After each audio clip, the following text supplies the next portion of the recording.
안녕하세요. 저는 서울에서 메이크업 일을 하고 있는 40대 여자입니다.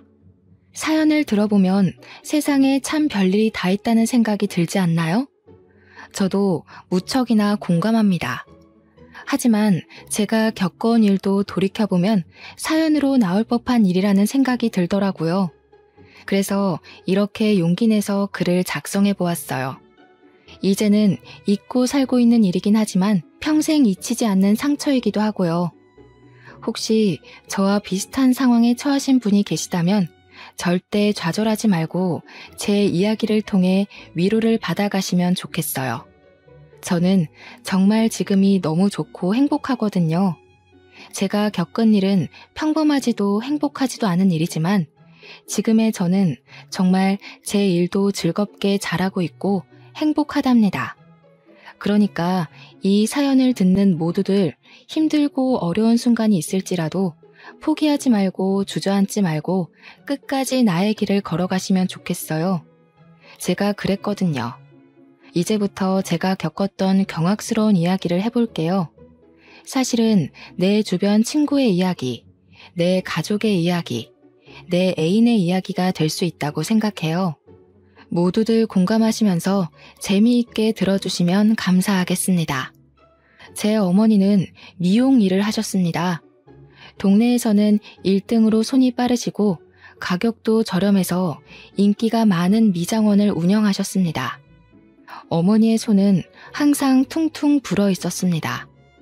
어린 저는 어떻게든 엄마를 도와보겠다며 아주머니들 파마를 해주실 때 옆에서 헤어롤을 집어드리고 고무줄을 챙겨드리며 칭찬을 받았던 기억이 있습니다. 미장원에서 수건은 또 얼마나 많이 쓰이는지 아시나요? 제가 차마 그 많은 수건들을 빨지는 못했지만 빨래 건조대에 엄마랑 언니들이랑 같이 널며 이야기꽃을 피우던 따뜻한 기억이 있어요.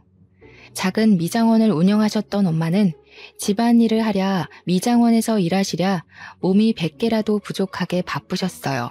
엄마가 그저 좋았던 저는 엄마한테 찰싹 달라붙어서 거의 엄마 미용실에서 살다시피 했었네요.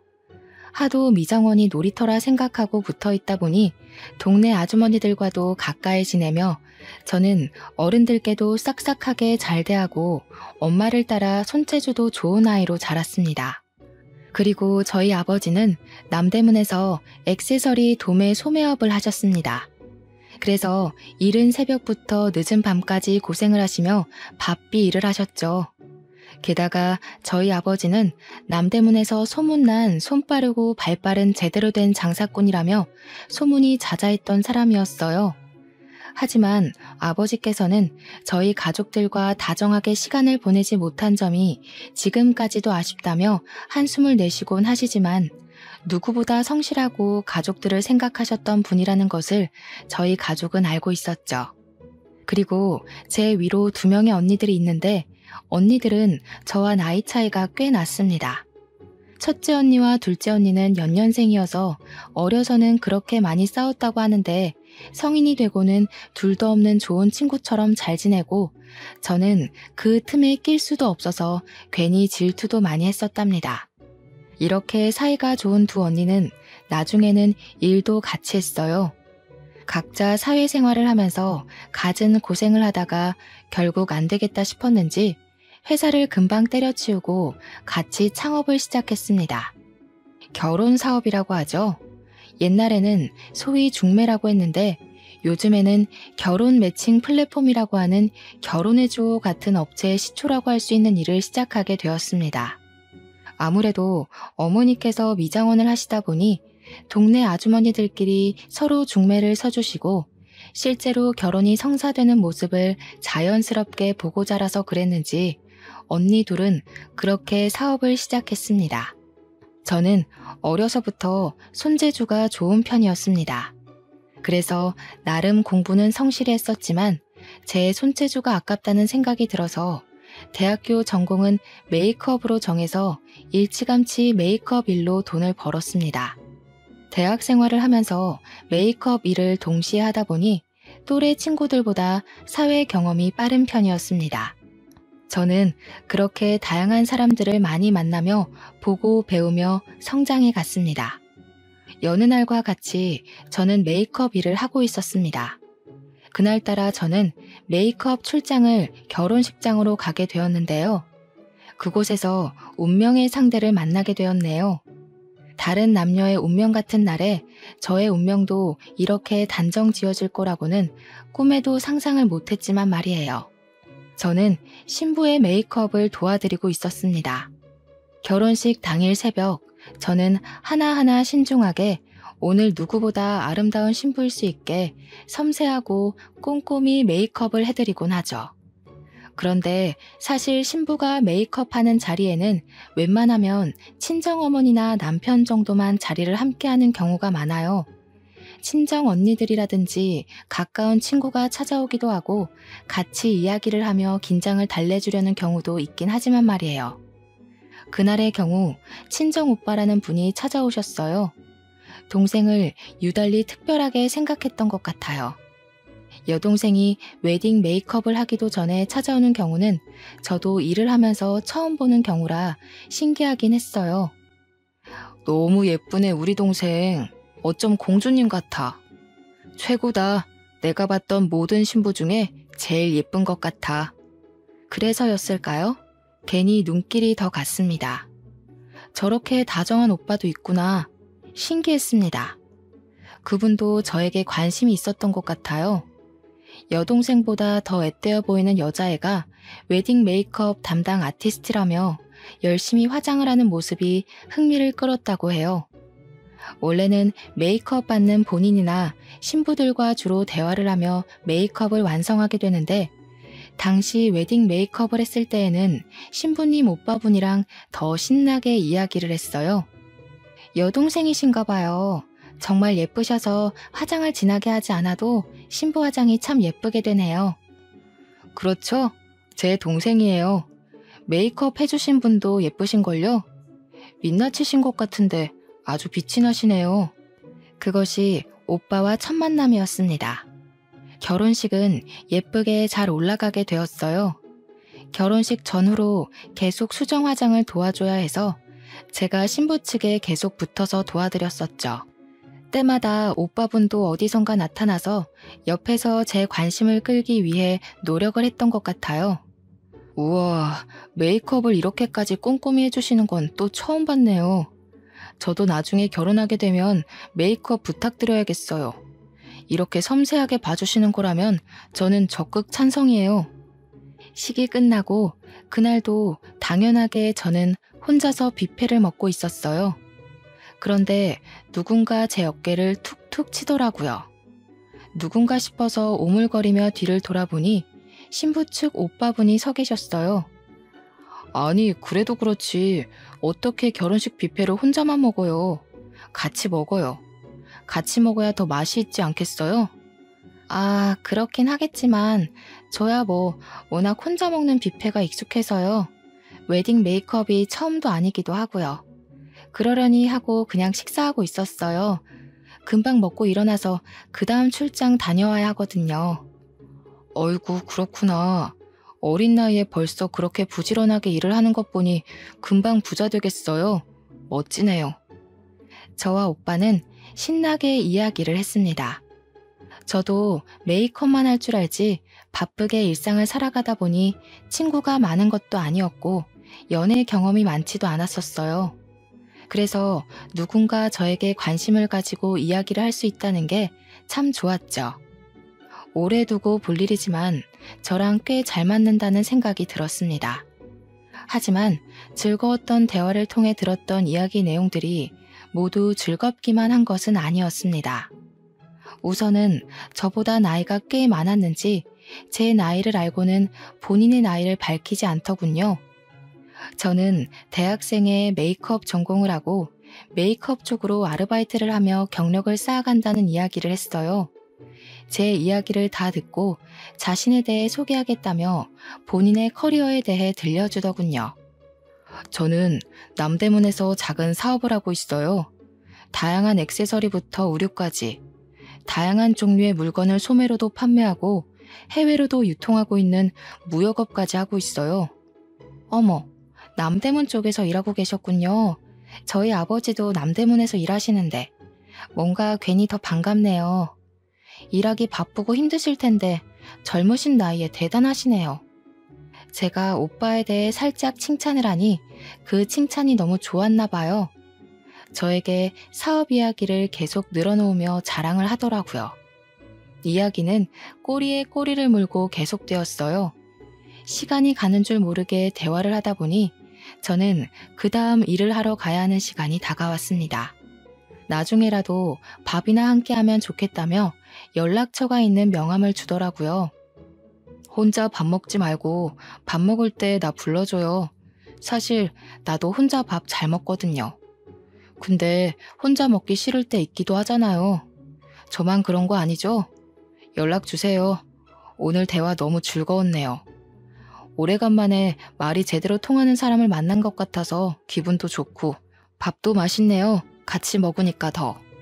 일 조심히 가요. 꼭 연락 주기예요. 사실 저는 오빠의 나이가 꽤 있는 것 같아서 남녀 관계로는 크게 생각을 하지 않았어요. 그냥 우연하게 하루 즐겁게 대화하며 밥을 먹은 것으로 좋겠기 때문이에요. 하지만 오빠는 가는 길 끝까지 연락 달라며 적극적으로 대시하는 것이었어요.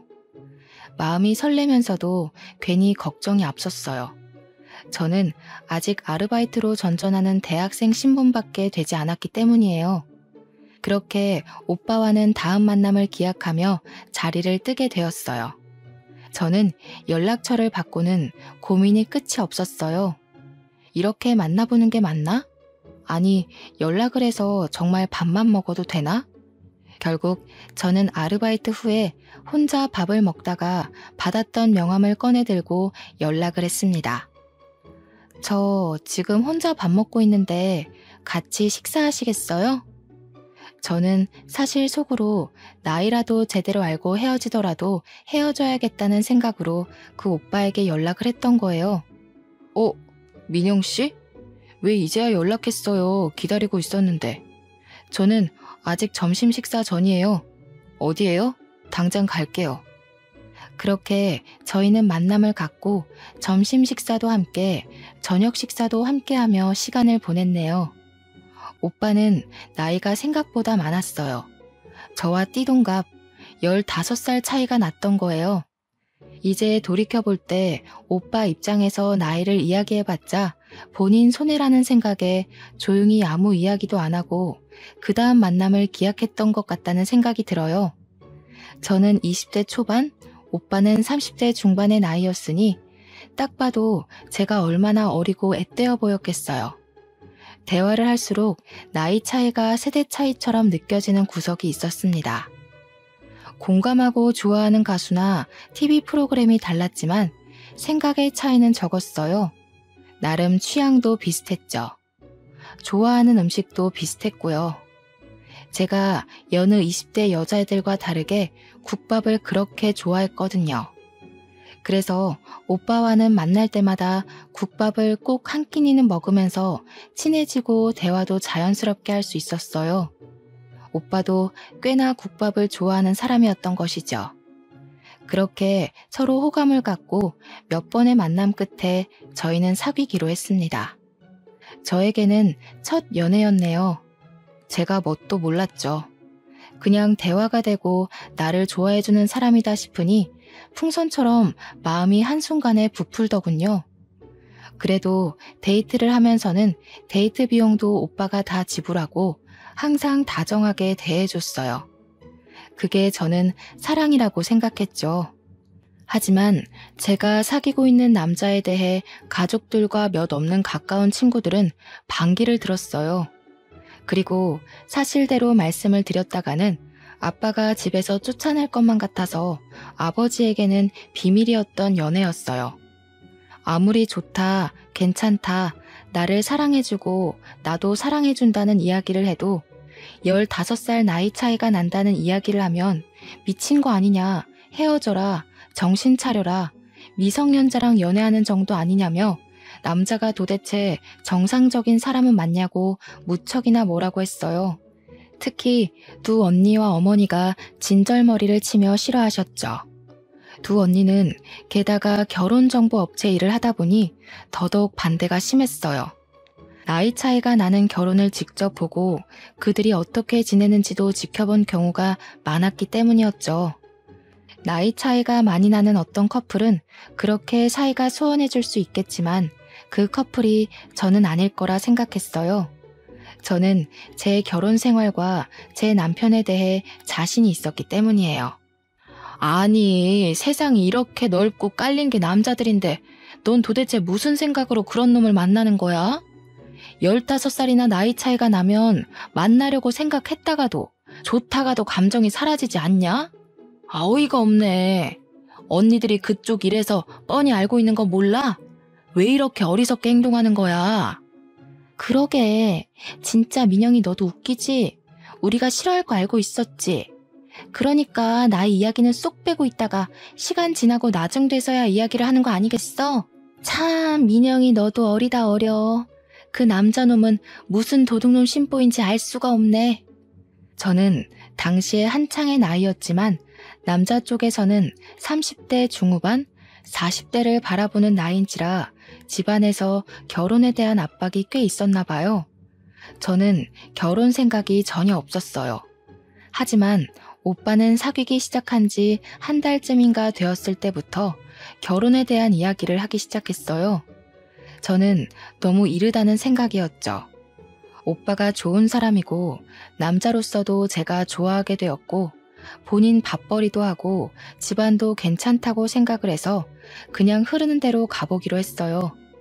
20대 초반에 저는 결혼에 대한 마음이 없었지만 남자 쪽 집안에서 꾸준히 결혼 이야기를 했고 오빠도 결혼을 원하는 상황이어서 어느새 저에게 결혼이라는 주제가 자연스럽게 여겨지게 되었어요.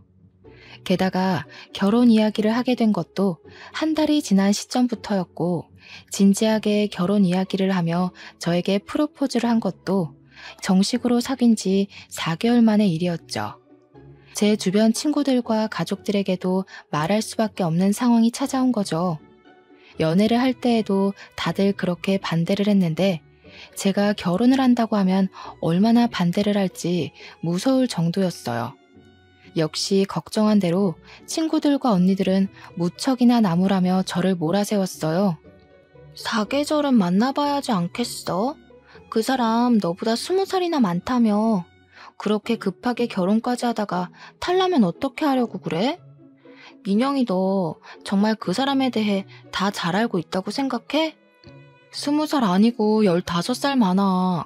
그리고 자기 일 책임감 있게 잘하고 나 아껴주고 집안에도 문제 없어. 그것 말고 뭐가 더 필요해? 내 결혼인데 어떻게 그렇게까지 반대할 일이야?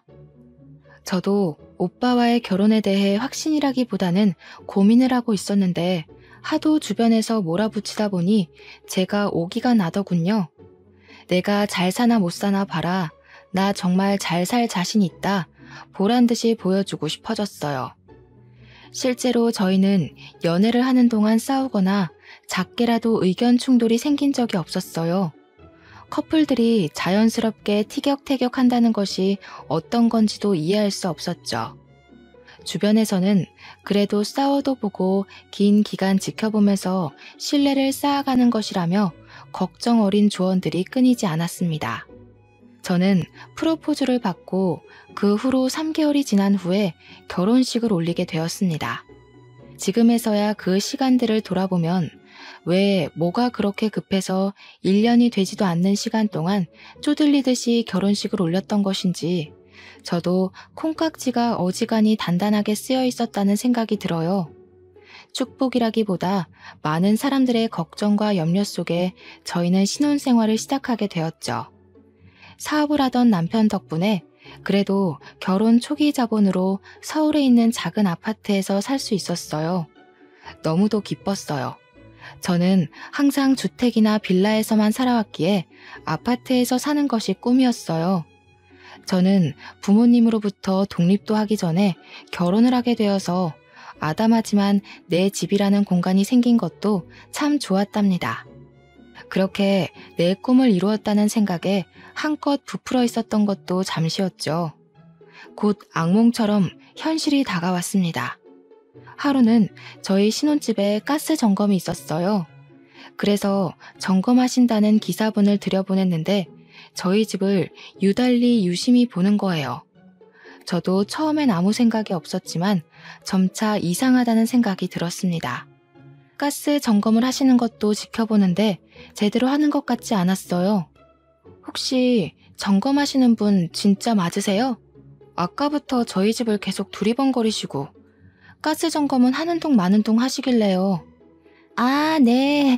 그럼요. 점검 나와서 점검하고 있잖아요. 빨리 끝낼게요. 본인이 점검을 한다고 하는데 덧붙일 말은 크게 없었습니다.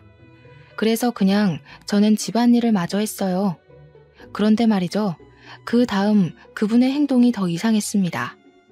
저희 부부의 웨딩 촬영 사진이 거실에 크게 액자로 걸려 있는데 그 앞에서 사진을 뚫어져라 보는 것 아니겠어요? 괜히 찜찜하고 이상한 기분이 들었어요. 저기 지금 뭐 하시는 건가요? 사진을 왜 그렇게 기분 나쁘게 쳐다보세요? 아니, 기분이 나쁘시다뇨. 저는 그냥 웨딩 촬영이 예쁘게 된 것 같아서 부러워서 본 것뿐이에요. 참 별것도 아닌 걸로 과민하게 구시네. 뭐 불안하고 찔리는 거라도 있으신가 봐요? 아니, 결혼한 지 얼마 안 된 사람한테 할 말이 있고 안 할 말이 있지. 무슨 소리를 하시는 거예요? 점검 다 하셨으면 어서 나가보세요. 진짜 세상에 별 이상한 인간들을 다 보네. 아니면 아닌 거지. 되게 예민스러우시네요. 그럼 이만 가보겠습니다. 남편분이 참 훤칠하시네요. 바깥으로 나돌 관상인데 내조를 좀 잘하셔야겠어요. 안녕히 계세요. 어머머, 이 사람 진짜 별소리를 다 하네. 어서 우리 집에서 나가세요. 가스 점검도 점검 나름이지. 뭐 이딴 사람들이 일을 하고 있어? 나가요, 어서. 당장 안 나가면 경찰에 신고할 거예요. 여자는 소름 끼치게 깔깔대며 웃었어요. 당장 나갈 건데 왜 이러냐며 손사래까지 치는 모습을 보였죠. 다시 생각해봐도 그 순간이 너무 끔찍하면서 당황스러운데 정말 소름이 돋네요. 그렇게 저는 그 순간이 그 여자와의 마지막 만남이라고 생각을 했습니다. 하지만 그 이후에도 저와 꽤 자주 마주치게 되었습니다. 분리수거를 하러 밖으로 나갈 때 퇴근 후에 같은 버스를 타기도 했고요. 어느 날은 아예 저희 아파트 현관 앞에서 저를 기다리기도 했습니다. 저기요, 저희 구면이죠? 죄송한데 무슨 일이실까요? 저 만나러 오신 거예요? 어머, 안녕하세요.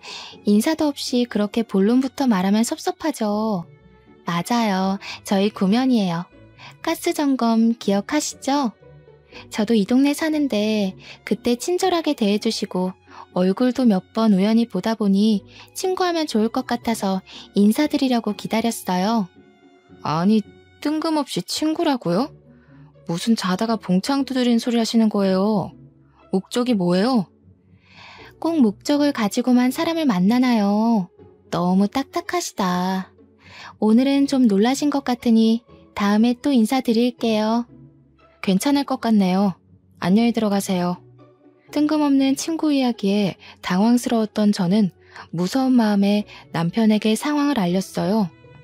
나이도 어려 보이는 젊은 여자가 가스 점검 기사님으로 일하는 것 같긴 한데 계속 눈앞에 나타나고 우연히 만난다. 그리고 오늘은 나한테 말까지 걸었다는 이야기를 했죠. 남편은 사색이 되며 진짜 조심해야 할 것 같다며 다음부터 그런 사람 만나면 절대 아는 척 하지 말고 말도 걸지 말라고 하더라고요. 미친 사람 같다며 여자 쪽에서 말을 걸더라도 그냥 피하는 게 상책일 것 같다고요. 신혼생활을 하며 그렇게까지 언성을 높이고 얼굴이 시뻘개지게 흥분을 했던 적이 없었는데 하도 잔소리가 길어지길래 알겠다고 안심을 시켰어요. 그날 이후로 저는 그 여자를 우연이라도 마주칠까 조마조마한 마음으로 지냈어요. 그럴만도 하죠. 하지만 남편은 그날 이후로 저에게 언성을 높이며 저를 쪼아대기 시작했습니다. 그런 남편이 이상하게 느껴졌어요. 그렇게 사랑꾼이던 사람이 어느 순간 180도 변하는 모습을 보이니 배신감까지 들더군요. 또 이상했던 일이 있었습니다. 남편 휴대폰으로 모르는 전화번호가 꾸준히 연락이 오는 것이었어요. 아침에 기상을 할 때도 알람처럼 전화를 하고 저녁 식사 때에도 꼭 전화가 왔어요. 심지어는 자기 직전까지 전화가 울려대는 것을 봐야 했습니다. 같은 번호로 계속 연락이 오네? 아무리 거래처라고 해도 꼭두 새벽부터.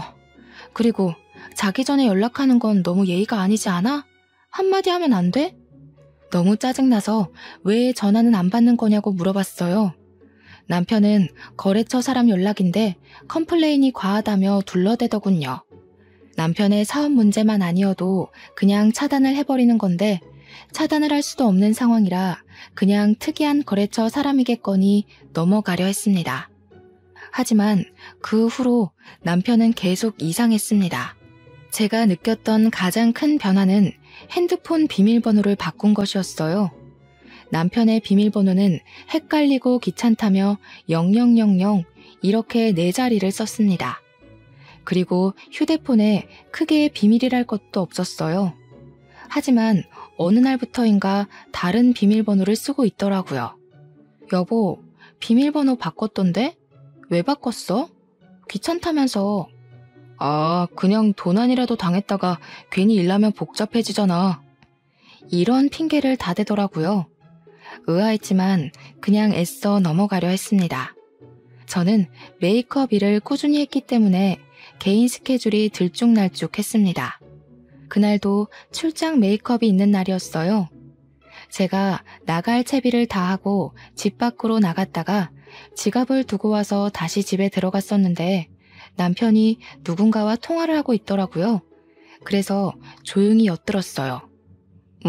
나갔어. 진짜 나갔다니까. 그래. 알겠어용. 곧 보자. 나도 보고 싶어용. 나갔다는 건 아무래도 제 얘기겠죠. 그건 아무렇지도 않았습니다. 하지만 콧소리를 흥흥거리며 애교 섞인 이야기를 하며 누군가에게 보고 싶다고 속삭이는 남편의 모습은 저도 난생 처음 봐서 까무러칠 뻔했습니다. 아무래도 남편한테 비밀이 있다는 안 좋은 예감이 들었어요. 지금 아는 척을 해야 하나, 나중에 크게 제대로 잡아야 하나 순간 고민이 들더군요. 하지만 이내 아니겠지, 제 마음 편하자고 넘어가려 했었네요. 그렇게 저는 일을 하러 나왔습니다. 조용히 남편에게 들키지 않고요. 하지만 제가 죄를 지은 것도 아니고 잘못한 것도 하나 없는데 집에서 들어가고 나가는 것도 눈치 봐야 하고 남편의 덜미를 어떻게 잡아야 하는지 고민을 하는 상황도 너무 열이 뻗치더라고요. 하루 종일 머릿속을 떠나지 않았어요. 남편이 다른 여자와 뒹구는 모습까지 상상이 되니까요. 끔찍했어요. 차라리 현실을 마주하고 끝내려면 빨리 끝내버리는 것이 낫겠다는 생각이 들었어요. 제 생각이 확고해진 계기가 있었습니다. 여태 한 번도 없었던 해외 출장을 간다는 것이었어요. 신혼 1년도 지나지 않았는데 어떻게 이럴 수 있는 거지? 정말 눈물이 핑 돌더군요. 아무리 좋게 생각해보려 해도 쎄하다 싶고 이상하다는 생각이 계속 끊이질 않았어요. 그렇게 언니들한테 조언을 구했습니다. 언니는 난리를 치면서 남편 머리채를 뜯어놓고 말겠다며 무지하게 화를 냈어요. 언니들은 같이 사업을 하며 불륜에 관한 이야기를 많이 듣다 보니 이골이 난 상태였더라고요. 덕분에 제대로 조언을 들을 수 있었습니다. 우선은 증거가 될 만한 자료들을 모아야 한다고요. 그냥 화가 난다고 화를 내지르는 게 답은 아니라고 하더군요. 그래서 증거 수집을 위해 저와 언니는 고민 끝에 사설 탐정분을 고용하기로 했습니다. 증거 수집을 제대로 해야 하기 때문에 너무 놀라거나 당황스럽다고 피하시면 안 됩니다. 저는 사진을 계속 찍을 거예요. 마음 단단히 잘 먹으시고요. 바람난 남자들 앞뒤 안 가리거든요. 많이 봤습니다. 너무 상처받지 말고요.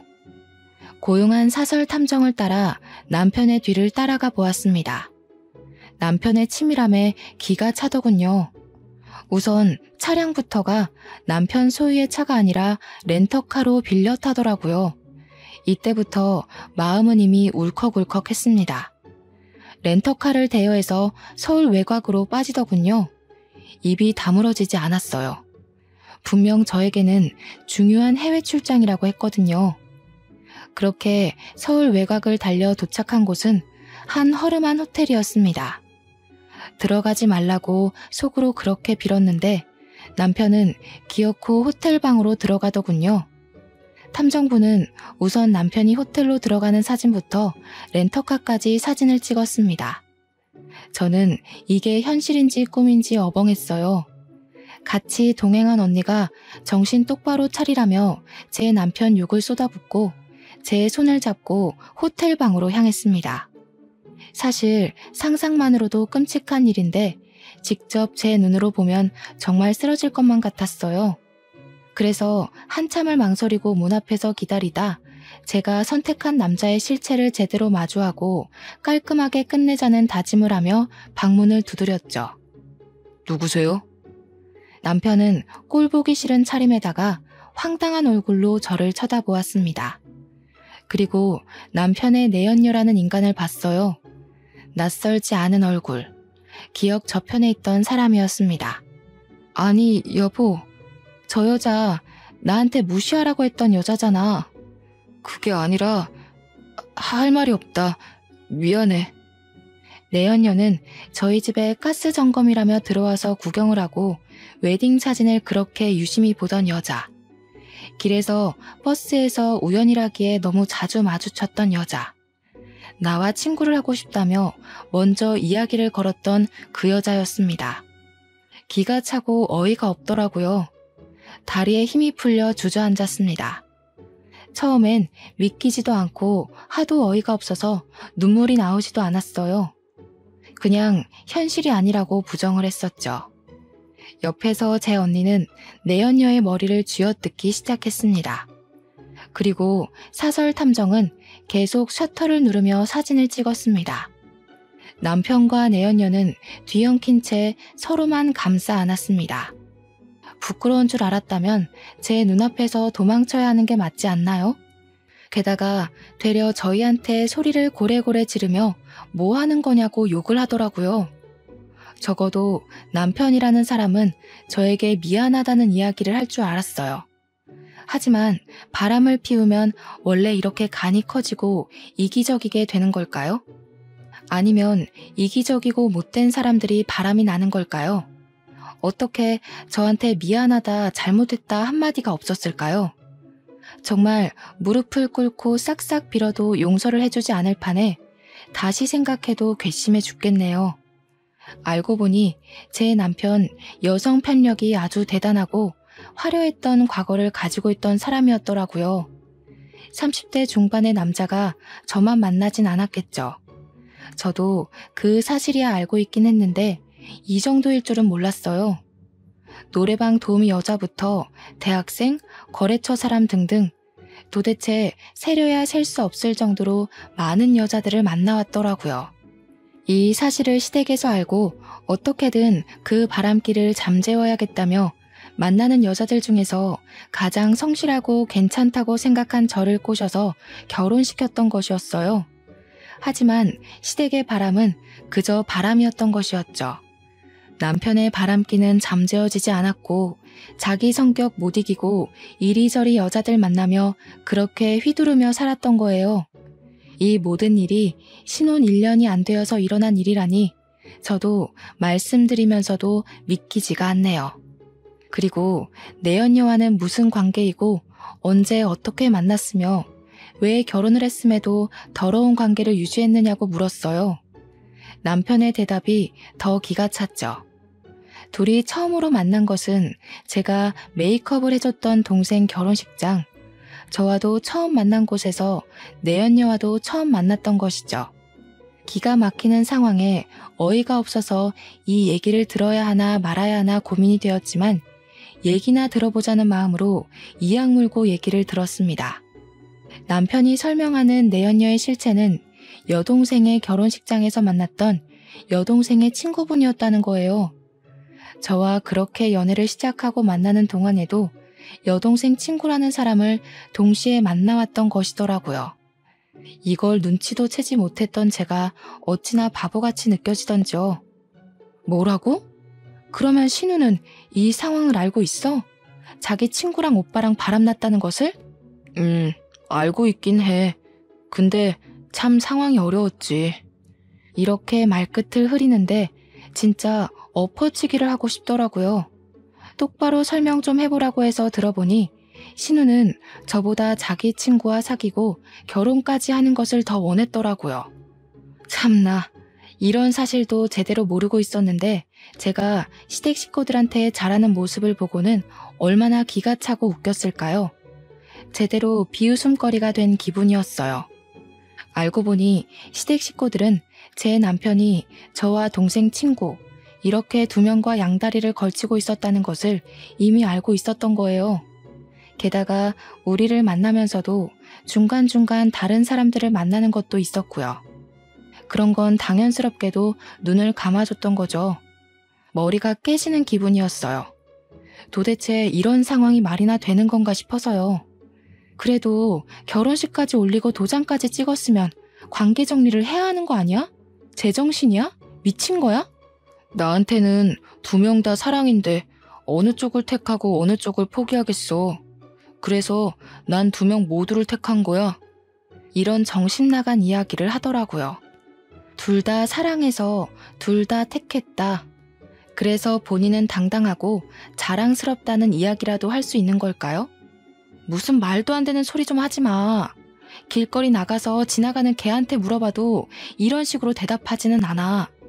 저도 제 할 말은 해야 했습니다. 저도 제 인생 걸고 20대 초반의 나이에 나이 차이 많이 나는 남자와 결혼을 한 거잖아요. 제 삶이 아깝고 제 시간이 안타깝고 제 창창한 20대 인생을 날려먹었다는 생각에 분이 차올랐습니다. 어머, 저한테도 말 좀 걸어주세요. 저랑 초면 아니잖아요. 저번에도 인사했을 때 되게 까칠했는데 그 성격 여전하시네요. 그러니까 남편이 도망 나와서 이렇게 저랑 놀죠. 신혼이라면서 남편 관리가 이렇게 안 돼서 쓰나? 바람이 당당하고 책임 전가를 저에게 하더라고요. 그 더러운 연놈들 때문에 흘리는 눈물이 아깝고 치가 떨렸어요. 그래서 저는 제가 해야 할 일을 하기로 마음먹었습니다. 나쁜 놈에게는 나쁜 놈에게 맞는 대우를 해야겠다는 생각뿐이었어요. 분이 가시지를 않았죠. 그래서 저는 남편 놈이 행했던 만행들을 손편지로 하나하나 다 적었습니다. 그리고 불륜 현장에서 찍은 사진들도 모조리 프린트를 해서 편지와 함께 수백 장 복사를 했습니다. 남편이 일하는 곳은 남대문이었죠. 아버지께서도 일을 하시는 같은 동네였기 때문에 저는 아버지께서 모든 사실을 알게 되시고 남편을 쫓아가 때리실 수도 있다는 가능성까지도 염두에 두고 일을 진행했습니다. 남대문은 새벽부터 붐비고 바쁘게 움직이죠. 저는 그것보다 더 일찍 일어나서 움직이고 실천에 옮겼습니다. 시장 사람들 정말 많죠. 우선은 상인분들을 한 분 한 분 찾아뵈면서 제가 프린트한 손편지와 사진을 정성스럽게 전해드렸습니다. 어머머, 세상에 어떻게 이런 일이 있다냐. 미친 거 아니냐? 아주 돌았나 봐. 남자 여자가 쌍으로 돌았네 그려. 어떻게 민영이 같은 저자를 두고 바람이 나도 저렇게 단단히 바람이 났디야? 그니까 말이여. 민영이 마음고생 많았다. 저런 쓰레기 같은 놈 쳐다보지도 말어라. 세상에 좋은 남자도 많고 안 만나도 민영이는 혼자서도 멋지게 잘 살 수 있다. 그놈 같은 인간은 빨리빨리 쓰레기통에 처박아 버려라. 다들 무척이나 안타까워하시면서 저를 위로해 주시더라고요. 감사했습니다. 남편이나 내연녀가 미안해하지도 않고 배째라식으로 나왔던 태도에 받았던 상처들 많이 치유받을 수 있었습니다. 그리고 저는 남대문에서 오랫동안 장사해 오셨던 아버지 딸이라는 것도 다들 알고 계셨고 특히나 건물주 분께서 상황을 딱하게 여기시고 저와도 일면식이 있는 사이인지라 제 편지와 사진들을 건물 내 공지란에도 붙여주셨어요.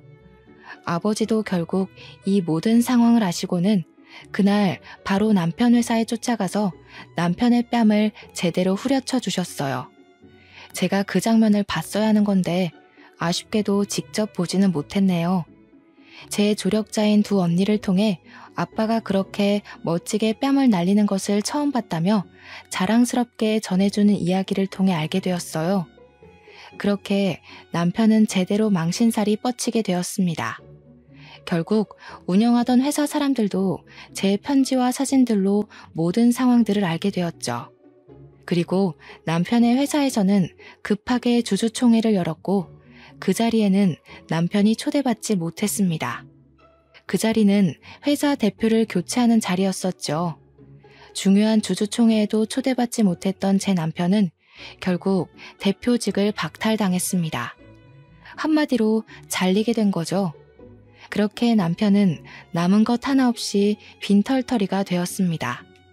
이후 어떻게 지내나 괜히 궁금해서 수소문해보니 주주총회에서 잘리고 대표직 잃고 돈도 잃은 채로 궁하게 살았다고 하더라고요.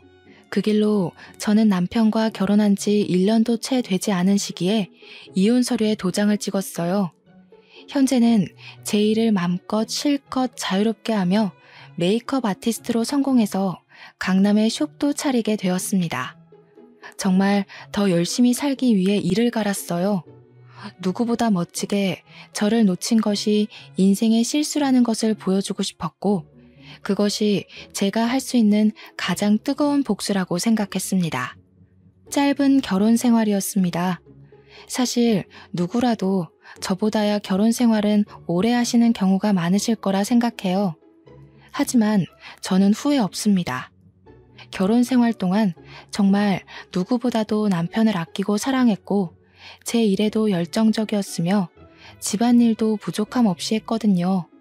그리고 마무리까지도 제 속이 다 시원할 정도로 더 이상 시원할 수 없겠다 싶을 만큼 후회 없이 남편의 실체에 대해 폭로를 했죠. 어떤 분들은 분명 너무 과한 게 아니냐고 하실 수 있겠지만 아니요, 저는 최선이었고 다시 그 순간으로 돌아간다 해도 같은 선택을 하고 전 남편에게 제대로 창피를 줬을 것 같아요. 사실 제가 그렇게까지 하지 않았더라면 남편은 분명히 새로운 여자를 만나서 자기 원하는 대로 가지고 놀다가 질리면 또 새로운 여자들을 만나고 문어발식으로 만나고 양다리에 세 다리, 네 다리 걸치며 그렇게 색광처럼 살았을 거예요. 그리고 어떤 분들은 바람에 대해 눈 감고 넘어가는 경우도 있을 거라 생각해요. 저도 존중하고 이해합니다. 사실 저에게 아이가 있었다면 이렇게까지 악랄하고 제대로 복수를 하지는 못했을 것 같아요. 제 남편이긴 하지만 아이의 아빠란 역할도 무시할 수는 없기 때문이죠. 제 이야기 끝까지 경청해 주셔서 감사합니다. 제가 말씀드린 전 남편 같은 놈 절대 마주치지도 엮이지도 않길 진심으로 기원해요. 모두들 좋은 인연들만 주위에 가득하시길 응원하겠습니다. 항상 행복한 일들만 가득하시길 바랄게요. 감사합니다. 오늘도 좋은 하루 보내세요.